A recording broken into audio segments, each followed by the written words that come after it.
India versus England তৃতীয় একদিনের match বুধবার আহমেদাবাদের নরেন্দ্র মোদী স্টেডিয়ামে ভারত বনাম ইংল্যান্ড ওডিআই সিরিজের শেষ ম্যাচ। ইতিমধ্যে পরপর দুটি ম্যাচ জিতে সিরিজ পকেটে পুরে ফেলেছে টিম ইন্ডিয়া। শেষ ম্যাচে নামার আগে ফুরফুরে মেজাজে গোটা দল। নিয়মরক্ষার হলেও চ্যাম্পিয়ন্স ট্রফির আগে এই ম্যাচকে হালকাভাবে নিতেন নারাজ রোহিত শর্মা ও গৌতম গম্ভীররা। এই ম্যাচ থেকেই দলের রিজার্ভ বেঞ্চের একাধিক প্লেয়ারকে খেলিয়ে দেখে নিতে পারে ভারতীয় টিম ম্যানেজমেন্ট। প্লেয়ারদের ম্যাচ প্র্যাকটিস দেওয়ার জন্যই শেষ ওডিআইতে দলে একাধিক বদল করতে পারেন গৌতম গম্ভীর। এখন পর্যন্ত যা মনে করা হচ্ছে, শেষ ম্যাচে ভারতের দলে 4টি পরিবর্তন হতে পারে। শুভমন গিল ও শ্রেয়াস আয়ার দুজনেই প্রথম দুটি ম্যাচে রান পেয়েছেন, ফলে তাদের ফর্ম নিয়ে কোনো সংশয় নেই। শেষ ম্যাচে এই দুইজনকে বিশ্রাম দেওয়া হতে পারে।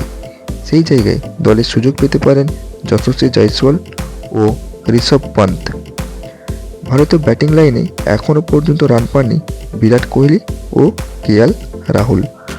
অস্ট্রেলিয়া সফরে ছন্দে ছিলেন রাহুল, কিন্তু বিরাটের ব্যাটে এখনও রান নেই, ফলে শেষ ম্যাচে এই দুই তারকা দলে থাকতে পারেন। এছাড়া বোলিং ও অলরাউন্ড বিভাগে দুটি পরিবর্তন হতে পারে। অক্ষর প্যাটেল প্রথম দুটি ম্যাচে ভালো পারফর্ম করেছেন, তৃতীয় ম্যাচে সুযোগ পেতে পারেন ওয়াশিংটন সুন্দর, আর হর্ষিত রানের জায়গায় খেলতে পারেন অর্শদীপ সিং। এখন এক ঝলকে দেখে নেওয়া যাক শেষ ওডিআইতে ভারতের সম্ভাব্য একাদশ। রোহিত শর্মা অধিনায়ক, যশস্বী জয়সওয়াল,